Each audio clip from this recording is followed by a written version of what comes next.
ഇന്ന് ഞാൻ നിങ്ങൾക്ക് ഒരു അടിപൊളി സ്മൂത്തിയുടെ റെസിപ്പി കാണിച്ചു തരട്ടെ. ഇത് ഒരേ സമയം ഹെൽത്തിയും നല്ല അടിപൊളി ടേസ്റ്റിയുമാണ്. ഓട്സും അവക്കാഡോയും പഴവും ഒക്കെ ചേർത്താണ് ഈ സ്മൂത്തി ഉണ്ടാക്കുന്ന. ആദ്യം തന്നെ ഒരു മിക്സിയുടെ ജാറിലോട്ട് നേരത്തെ തന്നെ കുതിർത്ത് വെച്ച ഡേറ്റ്സും നട്ട്സും കൂടെ ചേർത്ത് കൊടുക്കാം. എന്നിട്ട് ഞാനിവിടെ 2 അവക്കാഡോ എടുത്തേക്കുന്നത്. നിങ്ങൾക്ക് വേണമെങ്കിൽ ഒരെണ്ണം ചേർത്ത് കൊടുത്താൽ മതി.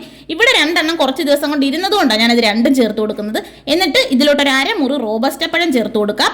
പിന്നെ ഒരു 3 വലിയ ടേബിൾ സ്പൂൺ ഓട്സും മധുരത്തിനായിട്ട് 1 ടേബിൾ സ്പൂൺ പീനട്ട് ബട്ടറും കൂടെ ചേർത്ത് കൊടുക്കാം. പഞ്ചസാര ചേർക്കണ്ട.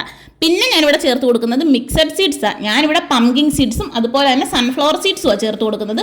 ഇത് നമ്മൾ നേരത്തെ ഡേറ്റ്സും നട്ട്സും ഒക്കെ കുതിർത്ത് ചേർത്തില്ലേ, അതിൻ്റെ കൂടെ കുതിർത്ത് വേണമെങ്കിലും ചേർത്ത് കൊടുക്കാം. ഇത് തീർത്തും ഓപ്ഷണലാണ്, നിങ്ങൾക്ക് താല്പര്യം ഉണ്ടെങ്കിൽ മാത്രം ചേർത്താൽ മതി. പിന്നെ ഇതിലോട്ട് പാലാണ് ചേർത്ത് കൊടുക്കുന്നത്. ഞാനിവിടെ ടോണർ മിൽക്ക് എടുക്കുന്നത്, അതായിരിക്കും എപ്പോഴും നല്ലത്. പിന്നെ ഇതെല്ലാം കൂടെ നന്നായിട്ട് അങ്ങ് അടിച്ചെടുത്താൽ നല്ല അടിപൊളി tasty and healthy smoothie ready. അപ്പോൾ താല്പര്യമുള്ളവരെല്ലാം ട്രൈ ചെയ്ത് നോക്കാം. വീഡിയോ ഇഷ്ടപ്പെട്ട ചാനൽ സബ്സ്ക്രൈബ് ചെയ്യണേ. ടാറ്റാ.